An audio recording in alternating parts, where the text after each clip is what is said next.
Hello Year 12. This is the first video that I'm doing for you to continue annotating your novel yourself at home. I'll read through the sections and talk through the annotations like I do in class, so hopefully it's a nice easy task for you to do and helps you to really understand what's going on in this fairly difficult read. Now, for those of you who are in Miss Wilkes' class, I have used colour coding, and I've got the main ideas that we're looking at that are in the back of the student booklet that you've got, and we're going to be linking these to our study of the hours as well. Now, as I identify these in the novel, just be aware that there's a lot of crossover with lots of them. So whilst I might have written one, in the colour for the search of meaning and fulfilment, it may very well also work with gender and identity or nature of time and memory. So they're not hard and fast. It just gives you a bit of guidance. Now, as I read through, you can pause on the recording so that you're able to write down the annotations into your own book. I have gone into a fair bit of depth. What you need, like the minimum that you need is what we've got in the booklets. So don't feel like you need to write everything that I've got written down. It's more if you're wanting to do that more in-depth study, if it's beneficial for you. You might want to watch this with the booklet in front of you that has got the quotes, which you'll also find I have, and I'll talk to those quotes as I read through, and the extras are optional, okay? Now, the other thing that I kind of made some notes about, you might want to do the same, is a bit of information about time, because obviously time is such a central aspect of the novel. And so you might want to pause on that, have a bit of a read, write it down. The other thing that I am looking at is the metaphor of monsters, and just this way that the imagery and symbolism in the novel has got that ability to change its meaning according to, whose perspective it's coming from or the context of what's going on. Now, in class, my class are a fair bit behind in terms of how much we've annotated to Miss Wilkes' class. I'm going to essentially be doing these recordings in the sections. So we've done section 1 in class, so I'm going to be starting with section 2. However, in class, I think we actually got up to here where it's just a little bit prior to section 2. So for that, for those, I want you to, or my class at least, you can just read these bits yourself and add the annotations. So that's page 22 and 23, and then do the same for page 24, paying particular attention to this questioning of religion. It is a really core aspect of modernist literature. When we look at Eliot in Module B, that's an enormous part of what his poetry suite is looking at, his search for meaning in religion in a world that is really questioning its worth and its existence, basically. So that's a pretty big one. Now I'm going to start reading from section 2 here. These sections are identified in your student booklet as well, and I've given my puppy a chew treat, so hopefully he is good and doesn't bark and cause a problem. So let's see how we go. All right. So section 2, we're starting, it's 11 a.m. and this goes for half an hour, and we're back to Miss Dalloway's point of view here. "What are they looking at?" said Clarissa Dalloway to the maid who opened her door. The hall of the house was cool as a vault. Mrs. Dalloway raised her hand to her eyes, and as the maid shut the door too, and she heard the swish of Lucy's skirts, she felt like a nun who has left the world and feels fold round her the familiar veils and the response to old devotions. So it's going to help if I put my glasses on. Sorry. The cook whistled in the kitchen. She heard the click of the typewriter. It was her life, and bending her head over the hall table, she bowed beneath the influence, felt blessed and purified, saying to herself as she took the pad with the telephone message on it, "How moments like this are buds on the tree of life. Flowers of darkness they are," she thought, as if some lovely rose had blossomed for her eyes only. Not for a moment did she believe in God. But all the more, she thought, taking up the pad, must one repay in daily life to servants, yes, to dogs and canaries, above all to Richard, her husband, who was the foundation of it, of the gay sounds, of the green lights, of the cook even whistling, for Mrs. Walker was Irish and whistled all day long. One must pay back from this secret deposit of exquisite moments, she thought, lifting the pad, while Lucy stood by her, trying to explain how, "Mr. Dalloway, ma'am." Clarissa read on the telephone pad, "Lady Bruton wishes to know if Mr. Dalloway will lunch with her today." "Mr. Dalloway, ma'am, told me to tell you he would be lunching out." Okay, so you can see the underlining I've got there. Blue for me is this mental health, isolation, existential struggles, and then this purple is the search for meaning and fulfillment, with the pink being gender identity and social attitudes to women. First of all, she felt like a nun who has left the world. She refers to herself as nun or nun-like a few times, and in this there's this sense of the invisibility she feels as a middle-aged housewife, the duty and sacrifice that she gives to her husband, and she, goes up and down a lot throughout the novel as to whether she's actually happy and satisfied or if she feels like her life is over. The purple here, which is the search for meaning.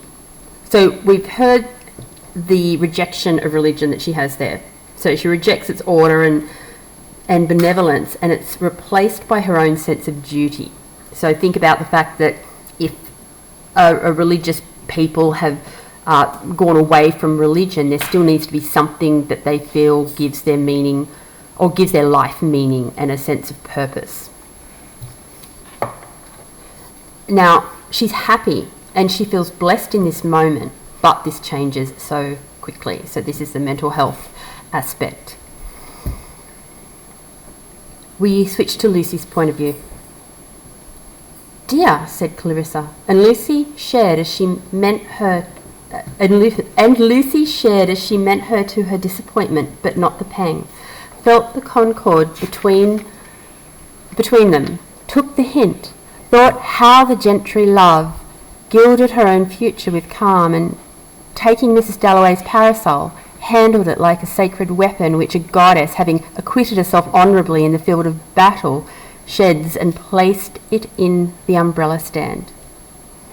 We switch to Clarissa's point of view, and we've got this allusion to the Shakespeare quote that we had earlier, the funeral hymn. "Fear no more," said Clarissa, "fear no more the heat of the sun, for the shock of Lady Bruton asking Richard to lunch without her made the moment in which she had stood shiver, as a plant on the riverbed feels the shock from a passing oar and shivers. So she rocked, so she shivered." So she's gone from that happiness at just a moment ago back to despair. Millicent Bruton, whose lunch parties were said to be extraordinarily amusing, had not asked her.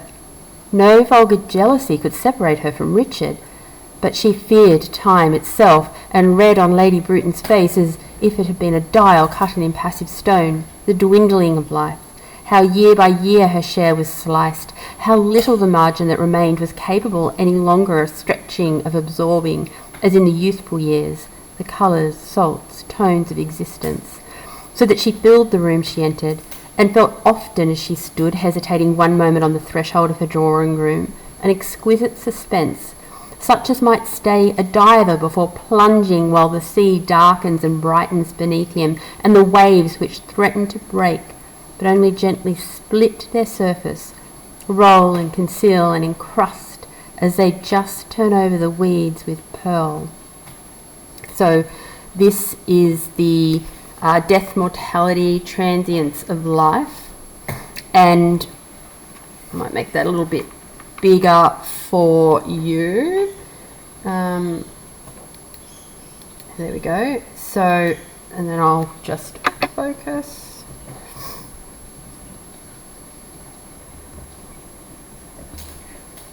There we go.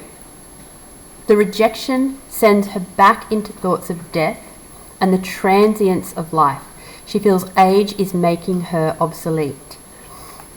Within this, we also have the waves motif. So we've got the waves that roll and conceal and encrust. And so the annotation for that one is the wave motif, mortality, the sea symbolic of the power of death. And I think that there's a really clear image there of that, you know, if you're in the ocean and the waves are taking you, just how insignificant and powerless you are. All right. Might go. You might just actually, why don't we write this down, or we'll look at this before we read it. So we're about to have some further insight into her isolation and loss of feminine identity as she has aged. And this is something that, you know, is pretty common throughout the novel, how she feels that as she's entered into her 52nd year, so she's either 51 or 52, that she can't have children anymore. She's, you know, probably gone through menopause, and she feels that, well, what is the worth of me as a woman when that function has left me? Just going to go out a little bit here and focus.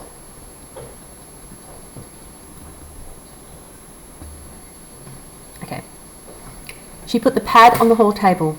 She began to go slowly upstairs with her hand on the banisters, as if she had left a party, where now this friend, now that, had flashed back her face, her voice, had shut the door and gone out and stood alone, a single figure against the appalling night, or rather, to be accurate, against the stare of this matter-of-fact June morning, soft with the glow of rose petals for some, she knew, and felt it, as she paused by the open staircase window, which let in blinds flapping, dogs barking, let in, she thought, feeling herself suddenly shrivelled, aged, breastless, the grinding, blowing, flowering of the day, out of doors, out of the window, out of her body and brain, which now failed, since Lady Bruton, whose lunch parties were said to be extraordinarily amusing, had not asked her, like a nun withdrawing, or a child exploring a tower. She went upstairs, paused at the window, came to the bathroom. There was the green linoleum and a tap dripping. There was an emptiness about the heart of life, an attic room. Women must put off their rich apparel. At midday they must disrobe. She pierced the pincushion and laid her feathered yellow hat on the bed. The sheets were clean, tight stretched in a broad white band from side to side. Narrower and narrower would her bed be. The candle was half burnt down, and she had read deep in Baron Marbot's memoirs. She had read late at night of the retreat from Moscow. For the house sat so long that Richard insisted after her illness that she must sleep undisturbed, and really she preferred to read of the retreat from Moscow. He knew it. So the room was an attic, the bed narrow, and lying there reading, for she slept badly, she could not dispel a virginity preserved through childbirth, which clung to her like a sheet. Okay, so just a word on this here. We've got the mental health aspect, and these we've got metaphor for her loneliness. So the attic room and the I guess nun is a metaphor as well, similarly like a nun, but this idea of a tower or the attic room. We've also got, now this narrower and narrower would her bed be, and that is repeated further on. It's this imagery of claustrophobia and metaphorical links to the passing of time through the half-burnt candle. And what she's literally talking about here is the fact that she and Richard don't share a bedroom anymore, that, you know, since her illness he said, oh no, you know, you need your own room so that you can sleep undisturbed, but then she kind of ironically says, well, she sleeps quite badly. So we can see that was a fairly weak excuse for the retreat from the bedroom, I guess. Now, women must put off their rich apparel. At midday they must disrobe. So that's a metaphor. And it's a metaphor for the shift in female identity, that discarding of sexuality. So, you know, for her, she's no longer the woman who can have children and has got that reproductive purpose. She's had to shed that. So if you think of midday as that midlife. And here, she could not dispel a virginity preserved through childbirth, which clung to her like a sheet. Now, this one, paradox and simile, she feels invisible, virginal and nun-like, as she's over 50, and so can not have children anymore. Now, she's about to go on and talk about the fact that she's actually been attracted to women, and she kind of she ponders this past and what might have been. Lovely in girlhood, suddenly there came a moment, for example on the river beneath the woods at Cliveden, when through some contraption of this cold spirit she had failed him, and then at Constantinople, and again, she could see what she lacked. It was not beauty, it was not mind, it was something central which permeated, something warm which broke up surfaces and rippled the cold contact of man and woman, or of women together. For that she could dimly perceive. She resented it, had a scruple picked up heaven knows where, or as she felt, sent by nature, who is invariably wise. Yet she could not resist sometimes yielding to the charm of a woman, not a girl, of a woman confessing, as to her they often did, some scrape, some folly, and whether it was pity or their beauty, or that she was older, or some accident like a faint scent or a violin next door, so strange is the power of sounds at certain moments, she did undoubtedly then feel what men felt, only for a moment, but it was enough. It was a sudden revelation, a tinge like a blush which one tried to check, and then as it spread one yielded to its expansion and rushed to the farthest verge, and there quivered and felt the world come closer, swollen with some astonishing significance, some pressure of rapture which split its thin skin and gushed and poured with an extraordinary alleviation over the cracks and sores. Then, for that moment, she had seen an illumination, a match burning in a crocus, an inner meaning almost expressed. Now here, this is talking about her repressed sexuality. The queer desires that she felt are metaphorically described as a wound that ruptures, and that mingling of attraction and repulsion. And so the image here is of, if you've got an infection, like and when it's ruptured and the infection is able to, be released, there is that sense of release of the pressure. So she's using that metaphorically there as her understanding of, or her feelings towards her queer desires. So she's kind of fantasy here, but then she comes back into reality. But the clothes withdrew, the heart softened. 'Twas over, the moment. Against such moments, with women too, there contrasted, as she laid her hat down, the bed and barren marbot and the candle half burnt. Lying awake, the floor creaked, the lit house was suddenly darkened, and if she raised her head she could just hear the click of the handle released as gently as possible by Richard, who slipped upstairs in his socks and then, as often as not, dropped his hot water bottle and swore. How she laughed. But this question of love, she thought, putting her coat away, this falling in love with women. Take Sally Seaton. her relation in the old days with Sally Seaton. Had not that, after all, been love? She sat on the floor. That was her first impression of Sally. She sat on the floor with her arms round her knees, smoking a cigarette. Where could it have been? The Mannings? The Kinglock Joneses? At some party? Where she could not be certain, for she had a distinct recollection of saying to the man she was with, "Who is that?" And he had told her and said that Sally's parents did not get on. How that shocked her, that one's parents should quarrel. But all that evening she could not take her eyes off Sally. It was an extraordinary beauty of the kind she most admired, dark, large-eyed, with that quality which, since she hadn't got it herself, she always envied, a sort of abandonment, as if she could say anything, do anything, a quality much commoner in foreigners than in English women. And here I've got, she both desires Sally and desires to be like her. Sally acts with the freedom and confidence of a man breaking social conventions. I'm going to try and lower this, see if the quality is a bit better. Oh! And I'm just going to go out. Sorry guys.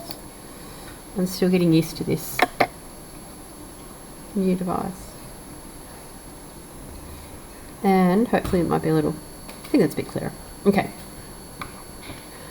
Yeah, so this idea that this is the sort of thing that men can do in the context of Dalloway. Sally always said she had French blood in her veins. An ancestor had been with Marie Antoinette, had his head cut off, left a ruby ring. Perhaps that summer she came to stay at Burton, walking in quite unexpectedly without a penny in her pocket one night after dinner, and upsetting poor Aunt Helena to such an extent that she never forgave her. There had been some awful quarrel at home. She literally hadn't a penny that night when she came to them, had pawned a brooch to come down. She had rushed off in a passion. They sat up till all hours of the night talking. Sally it was who made her feel for the first time how sheltered the life at Broughton was. She knew nothing about sex, nothing about social problems. She had once seen an old man who had dropped dead in a field. She had seen cows just after their calves were born. But Aunt Helena never liked discussion of anything when Sally gave her William Morris. It had to be wrapped in brown paper. There they sat hour after hour talking in her bedroom at the top of the house, talking about life, how they were to reform the world. They meant to found a society to abolish private property, and actually had a letter written, though not sent out. The ideas were Sally's, of course, but very soon she was just as excited. Read Plato in bed before breakfast, read Morris, read Shelley by the hour. Now, William Morris was, if my memory serves, I think he was a guy who wrote like political criticisms or something, and was challenging the social structures, and so that's that idea that doing that was really risky, and you know, at the time, this is when Virginia Dalloway, Clarissa is younger, she's probably 17, 18, and recognises now how innocent and naive she was, and that idea of the enthusiasm that is so common in young adults, 17, 18, 19, 20, to change the world to be what they see it being. It's that that shifting of paradigms that can sometimes occur with the change in the world. Now, what I've got written here is Sally educated Clarissa, as opposed to Peter's dismissive predictions of her future adherence to gendered social expectations. So if you remember that Peter had made her cry when he said to her, "You're just going to be the housewife of someone who's rich or important, and you're going to stand at the top of the stairs and host parties," and he had read the important works and made her feel quite silly. But here we've got Sally who's inviting her into that world rather than assuming she can't be part of it. All right, now before I read this bit, we've got the flower motif, and for this one, Sally chooses flowers that aren't usually seen together, and then she cuts their heads off and sticks them into a water bowl rather than the traditional vase where you've got the stem of the flower. And doing that symbolises her challenge to gender norms and heteronormative relationships. Sally's power was amazing, her gift, her personality. There was her way with flowers, for instance. At Bourton, they always had stiff little vases all the way down the table. Sally went out, picked hollyhocks, dahlias, all sorts of flowers that had never been seen together, cut their heads off and made them swim on the top of water bowls. The effect was extraordinary, coming into dinner in the sunset. Of course, Aunt Helena thought it wicked to treat flowers like that. Then she forgot her sponge and ran along the passage naked. That grim old housemaid, Ellen Atkins, went about grumbling. Suppose any of the gentlemen had seen. Indeed, she did shock people. She was untidy, Papa said. The strange thing, on looking back, was the purity, the integrity of her feeling for Sally. It was not like one's feeling for a man. It was completely disinterested, and besides, it had a quality which could only exist between women just grown up.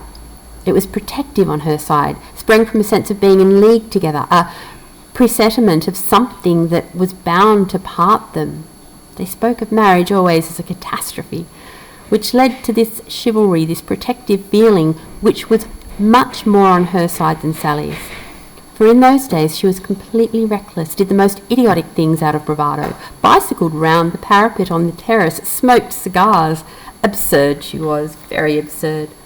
But the charm was overpowering to her at least, so that she could remember standing in a bedroom at the top of the house, holding the hot water can in her hands and saying aloud, "She is beneath this roof.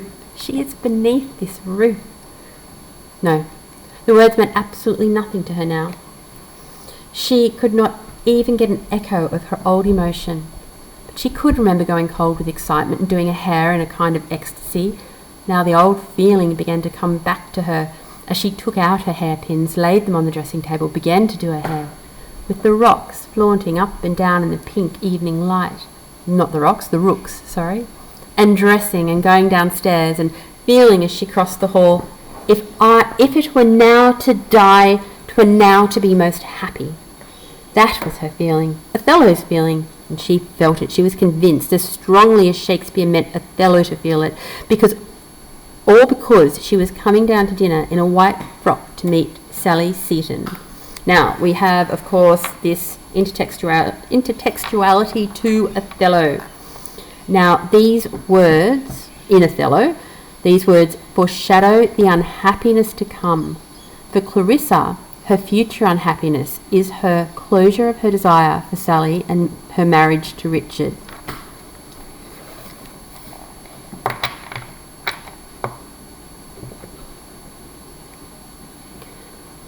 She was wearing pink gauze. Was that possible? She seemed, anyhow, all light, glowing, like some bird or air ball that has flown in, attached itself for a moment to a bramble. But nothing is so strange when one is in love. And what was this except being in love, as the complete indifference of other people? Aunt Helena just wandered off after dinner. Papa read the paper. Peter Walsh might have been there, and old Miss Cummins. Joseph Brecktoff certainly was, for he came every summer, poor old man, for weeks and weeks, and pretended to read German with her, but really played the piano and sung Brahms without any voice. All this was only a background for Sally. She stood by the fireplace talking, in that beautiful voice which made everything she said sound like a caress, to Papa, who had begun to be attracted rather against his will. He never got over lending her one of his books and finding it soaked on the terrace, when suddenly she said, "What a shame to sit indoors." And they all went out on to the terrace and walked up and down. Peter Walsh and Joseph Brecktoff went on about Wagner. She and Sally fell a little behind. Then came the most exquisite moment of her whole life, passing a stone urn with flowers in it. Sally stopped, picked a flower, kissed her on the lips, The whole world might have turned upside down. The others disappeared. There she was, alone with Sally, and she felt that she had been given a present, wrapped up and told just to keep it, not to look at it, a diamond, something infinitely precious, wrapped up, which as they walked up and down, she uncovered, or the radiance burnt through the revelation, the religious feeling. When old Joseph and Peter faced them, "Stargazing," said Peter. It was like running one's face against a granite wall in the darkness. It was shocking. It was horrible. So the annotation, the kiss is a metaphorical present, a gift from the past, given through memory, the power of which prevents her from committing fully to the heterosexual compromises of her present. And I notice also this notion of the gift being wrapped up, that hidden queer identity that was necessary in the context of Virginia Woolf and, of course, Mrs. Dalloway. But for her, it's this memory that is the present. And then, of course, Peter comes in and he's so dismissive, like stargazing. It's like, assuming that they're doing something meaningless. So it was shocking, it was horrible, not for herself. She felt only how Sally was being mauled already, maltreated. She felt his hostility, his jealousy, his determination to break into their companionship. All this she saw as one sees a landscape in a flash of lightning.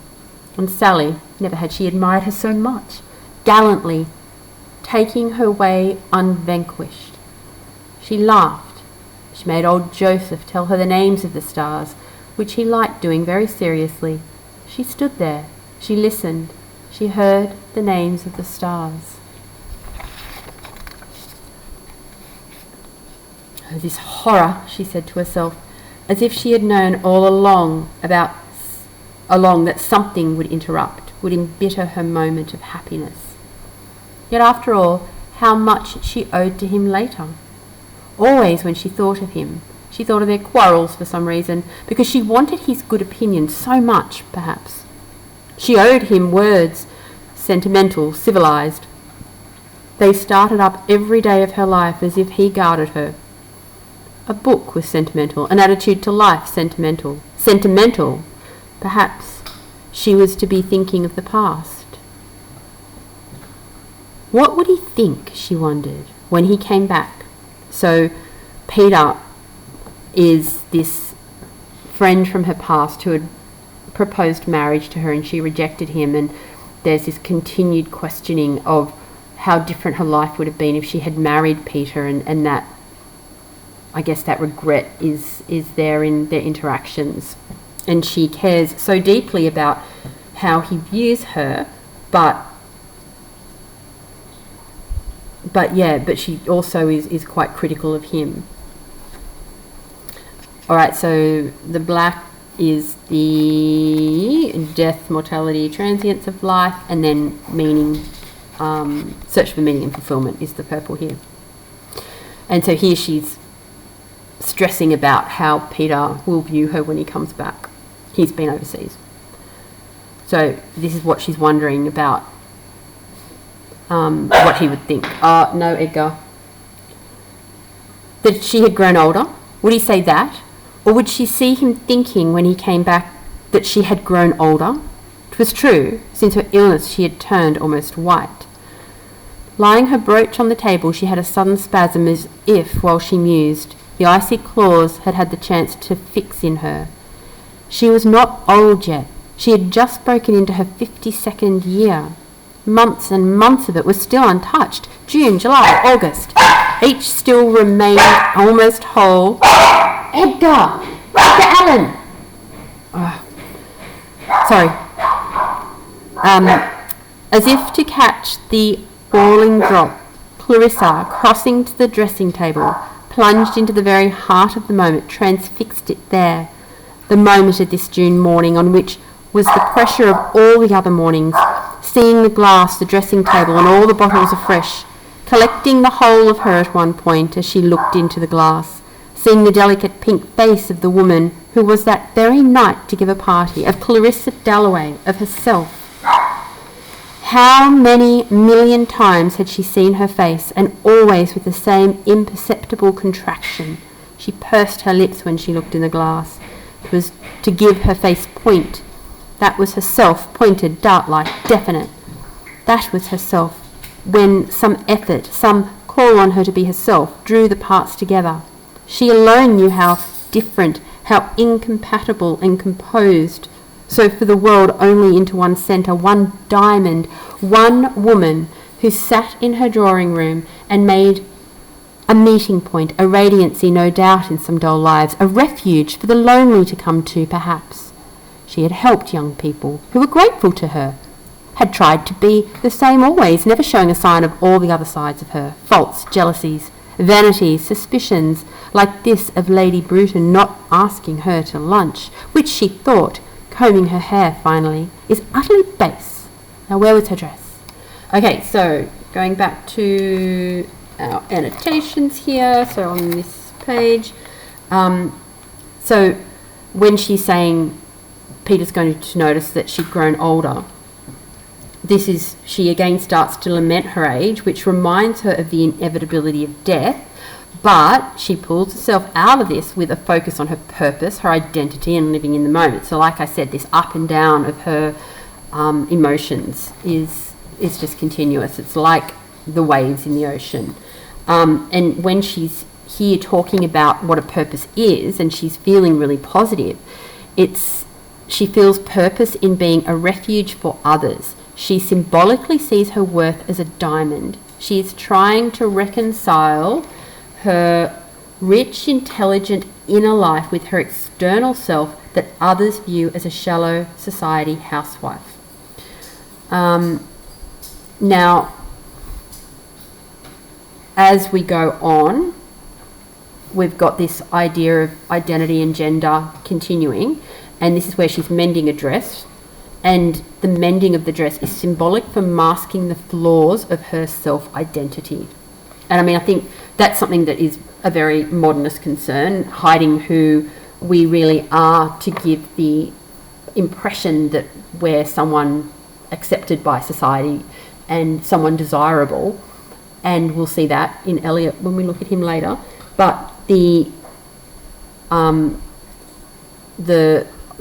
something that I think everyone can relate to. Shakespeare wrote about it, hiding your face, and that idea of the duality of human nature, or having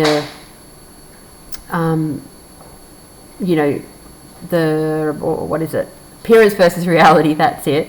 In the first poem that we study of Eliot, he actually says to prepare a face for the faces that we meet, and I see this so much here with Clarissa. All right, now her dress is green, and that is a fabric motif, and green is nature, and Clarissa's often associated with green, just as a bit of a side note. Her evening dresses hung in the cupboard. Clarissa, plunging a hand into the softness, gently detached the green dress and carried it to the window. She had torn it. Someone had trod on the skirt. She had felt it give at the embassy party at the top among the folds. By artificial light the green shone, but lost its colour now in the sun. She would mend it. Her maids had too much to do. She would wear it tonight. She would take her silks, her scissors, her thimble, of course, down into the drawing room, for she must also write and see that things generally were more or less in order. Strange, she thought, pausing on the landing and assembling that diamond shape, that single person.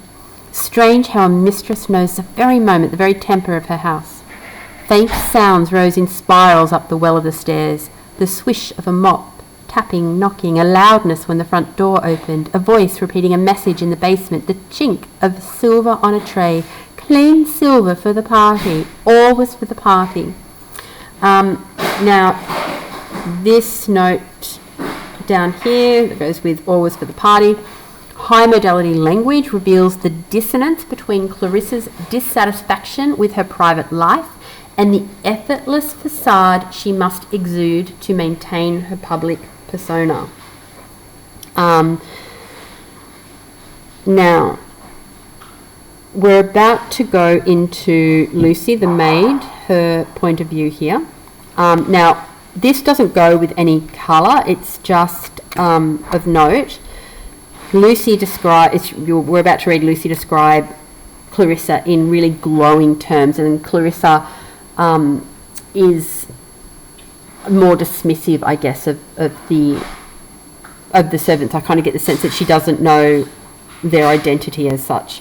And so here we've got Virginia Woolf's parody of the worshipful servitude demanded by the upper classes. And interestingly, you know, in Mrs. Dalloway, we see Virginia Woolf criticising the differences in social classes and the unfairness, I guess, of the way the servants were treated, and you know, she's calling that out.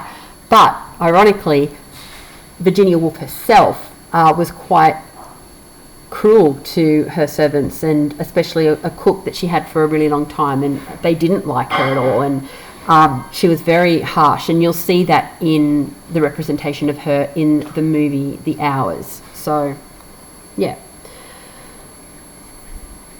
okay, so to Lucy's point of view. And Lucy, coming into the drawing room, with her tray held out, put the giant candlesticks on the mantelpiece, the silver casket in the middle, turned the crystal dolphin towards the clock. They would come, they would stand, they would talk in the mincing tones which she could imitate. Ladies and gentlemen, of all her mistress was loveliest. Mistress of silver, of linen, of china, for the sun, the silver, doors off their hinges. Rumpelmeyer's men gave her a sense as she laid the paper knife on the inlaid table of something achieved. Rumpelmeyer's men, I think that was the catering service, so they were bringing in food for the party. But, you know, you can see how much she adores Clarissa here. Behold, behold, she said, speaking to her old friends in the baker's shop, where she had first seen service at Caterham, prying into the glass. She was Lady Angela, attending Princess Mary, when in came Mrs. Dalloway. And then we switch to Clarissa's point of view now. Oh, Lucy, she said, the silver does look nice. And how, she said, turning the crystal dolphin to stand straight. How did you enjoy the play last night? Oh, they had to go before the end, she said. They had to be back at 10, she said. So they don't know what happened, she said. That does seem hard luck, she said, for her servants stayed later if they asked her. That does seem rather a shame, she said, taking the old, bald-looking cushion in the middle of the sofa and putting it in Lucy's arms, giving her a little push and crying, Take it away. Give it to Mrs. Walker with my compliments. Take it away, she cried. And Lucy stopped at the drawing-room door, holding the cushion, and said very shyly, turning a little pink, Couldn't she help to mend that dress? But, said Mrs. Dalloway, she had enough on her hands already, quite enough of her own to do without that. But thank you, Lucy, thank you, said Mrs. Dalloway. And thank you, she went on saying, sitting down on the sofa with her dress over her knees, her scissors, her silks. Thank you, she went on saying in gratitude to her servants, generally for helping her to be like this, to be what she wanted, gentle, generous-hearted. Her servants liked her. And then this dress of hers, where was the tear? And now a needle to be threaded.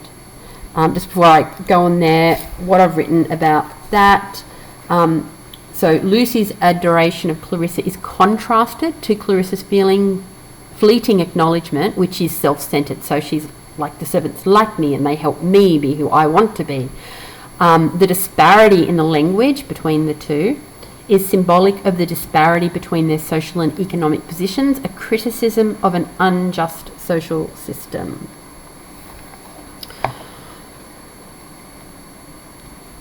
This was a favourite dress, one of Sally Parker's, the last almost she ever made. Alas, for Sally had now retired, lived at Ealing. And if ever I have a moment, thought Clarissa, but never would she have a moment any more, I shall go and see her at Ealing.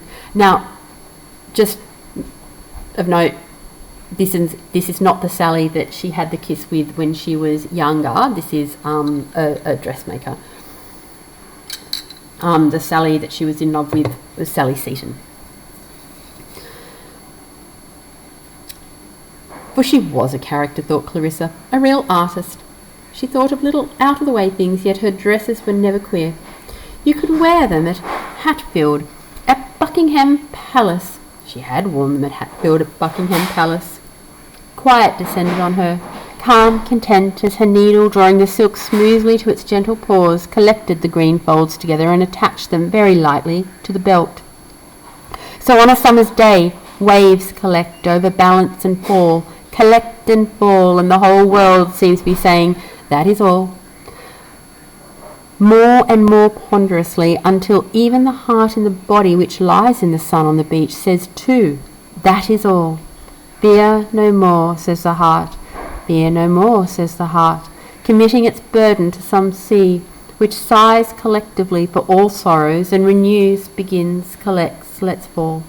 And the body alone listens to the passing bee, the wave breaking, the dog barking, far away, barking and barking. Now, obviously we've got the wave motif here, that fluidity of time and the thread of mortality, again, the allusion to the funeral hymn. And I've just noticed too, I think, and it's worth noting, because Miss Wilk and I watched The Hours today, and this reminds me of something in The Hours, but this idea of fear no more, that in death there is that that comfort or the release of the worries. And so here, when she's like alluding to the funeral hymn and to death, this is like she's thinking about it in like positive terms, I guess, because the heart can commit its burdens to some sea, which sighs collectively for all sorrows, and renews, begins, collects, lets fall. So she's thinking metaphorically of the ocean, taking the burden of the heart, and I guess there's like this respect for the sorrows, the gathering of them, but then the healing of the sorrows, the renewing for the person. Yeah. Okay. Heavens, the front doorbell! Exclaimed Clarissa, staying her needle. Roused, she listened. Mrs. Dalloway will see me, said the elderly man in the hall. Oh, yes, she will see me, he repeated, putting Lucy aside very benevolently, and running upstairs ever so quickly. Yes, yes, yes, he muttered as he ran upstairs. She will see me after 5 years in India. Clarissa will see me. What can, asked Mrs. Dalloway, thinking it was outrageous to be interrupted at 11 o'clock on the morning of the day she was giving a party. Hearing a step on the stairs, she had a hand upon the door. She made to hide her dress like a virgin protecting chastity, respecting privacy. Now the brass knob slipped. Now the door opened, and in came for a single second she could not remember what he was called. So surprised she was to see him, so glad, so shy, so utterly taken aback to have Peter Walsh come to her unexpectedly in the morning. She had not read his letter. Okay, so this is where we have Peter's return. Now I should have put here, we do actually have a switch here to Peter's point of view. And this goes back to Clarissa's point of view, or Mrs. Dalloway's. Now these shifts between these two characters occur for a while now, until the end of this section. So we're going back and forth between Peter and Clarissa. Now, Peter was invented as a character by Virginia Woolf because she wanted there to be a perspective of Clarissa that was outside of Clarissa's own perspective of herself, but one of more intimacy and, I guess, sense of equality than perhaps the servants or the friends or the people that she meets on the street. She wanted Septimus, the PTSD ward veteran, and Clarissa to be parallel with each other. And so Septimus's wife provides that other perspective of him. So she needed someone to do that for Clarissa. So hence we have Peter. And interestingly, he is not in the hours, which is something that we'll talk about. Okay, so remembering she didn't marry Peter when he proposed to her. There's this unresolved feeling between the two of them. He's been away for quite a while overseas, and she remembers the sting of him saying that she would just be a housewife greeting people at the top of stairs, and here he is reappearing on the day that she is going to be exactly that. So now you don't need to write this down, I just did because I thought it was interesting. When he's saying she will see me, it is ironic, as his purpose in the novel is to see her, to provide a perspective of her to readers. You don't need to write that down, I just thought it was interesting. You might want to write this though. This is a structural feature of our novel. The altering point of views between Peter and Clarissa allow readers to gain both characters' perspectives on the other. They remind each other of the past, of memories, and the quick passage of time. So one of the things that, if you wrote down, if you wrote down or had a read of this notion of time here. So Bergson's theory on time, this is a philosopher who came up with this theory. I think it was might have been the early 1900s, end of the 1800s, and so like fairly recent in Virginia Woolf's time.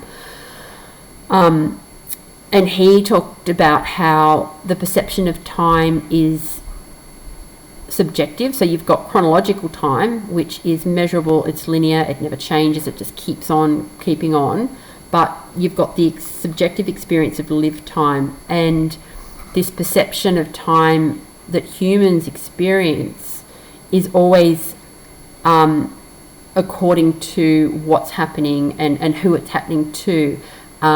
It's like, I think I said this to my class, it's like, you might be at a party for 5 hours and feel like the 5 hours went really quickly because you were with people that you wanted to be with and you're having fun. But if you had to sit in a room and stare at a wall for 5 hours, then that would feel so much longer because of the boring nature of what you're doing. And so you've got real time and psychological time. And that's true also for memory, how a large portion of time in memory can be condensed into something that you can think about in a split second, or something that was relatively quick can be something that feels much bigger than that in memory.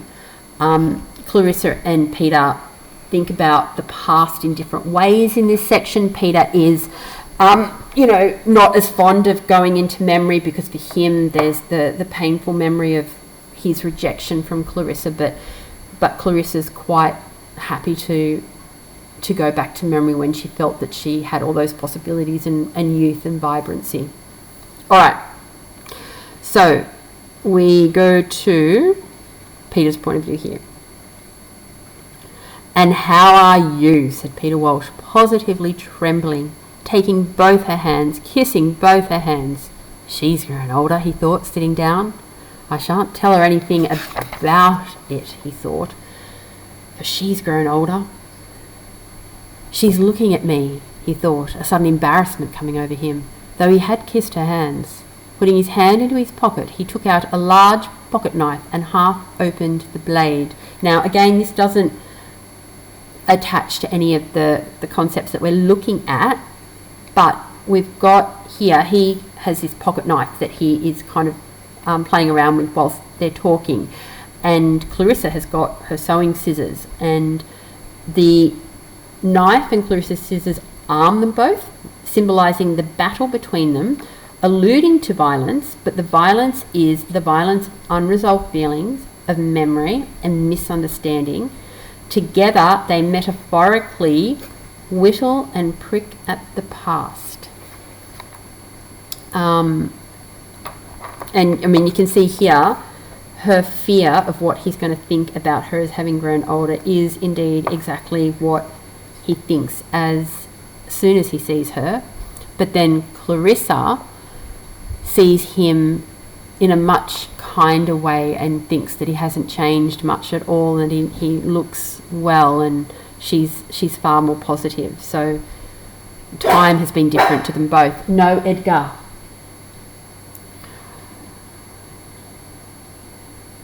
Go. Okay, so we go to Clarissa's point of view. Exactly the same, thought Clarissa. The same queer look, the same check suit. A little out of the straight his face is, a little thinner, dry perhaps, but he looks awfully well and just the same. How heavenly it is to see you again, she exclaimed. He had his knife out. That's so like him, she thought. He had only reached town last night, he said. Would have to go down into the country at once. And how was everything? How was everybody? Richard, Elizabeth? And what's all this? He said, tilting his penknife towards her green dress. He's very well dressed, thought Clarissa, yet he always criticises me. Here she is, mending her dress as usual, he thought. Here she's been sitting all the time I've been in India, mending her dress, playing about, going to parties, running to the house and back and all that, he thought, growing more and more irritated, more and more agitated. For there's nothing in the world so bad for some women as marriage, he thought, and politics, and having a conservative husband like the admirable Richard. So it is, he thought, shutting his knife with a snap. And I should have put, I had it there and then I rubbed it out to write that, and I didn't rewrite it. We've got Peter's point of view, of course, here.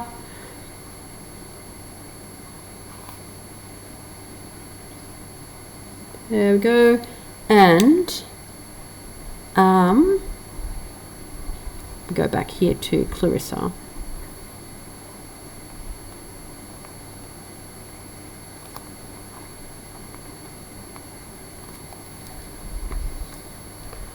Richard's very well. Richard's at a committee, said Clarissa. And she opened her scissors and said, did he mind her just finishing what she was doing to her dress? For they had a party that night. Which I shan't ask you to, she said. My dear Peter, she said. But it was delicious to hear her say that. My dear Peter, indeed. It was also delicious. The silver, the chairs, also delicious. Why wouldn't she ask him to her party, he asked. Now I'm going to, sorry guys, I'm going to rub that out. It's not there that Clarissa's point of view comes back in. It's here. Sorry. Oh well. These are really good pens for annotating because they rub out really well. Hot tip for you. Why wouldn't she ask him to her party, he asked. Now, of course, thought Clarissa, he's enchanting, perfectly enchanting. Now I remember how impossible it was ever to make up my mind. Why did I make up my mind not to marry him, she wondered, that awful summer? But it's so extraordinary that you should have come this morning, she cried, putting out her hands one on top of another down on her dress. Do you remember, she said, how the blinds used to flap at Wharton? We switched to Peter's point of view. Now, this colour here is the nature of time and memory. They did, he said, and he remembered breakfasting alone very awkwardly with her father who had died, and he had not written to Clarissa.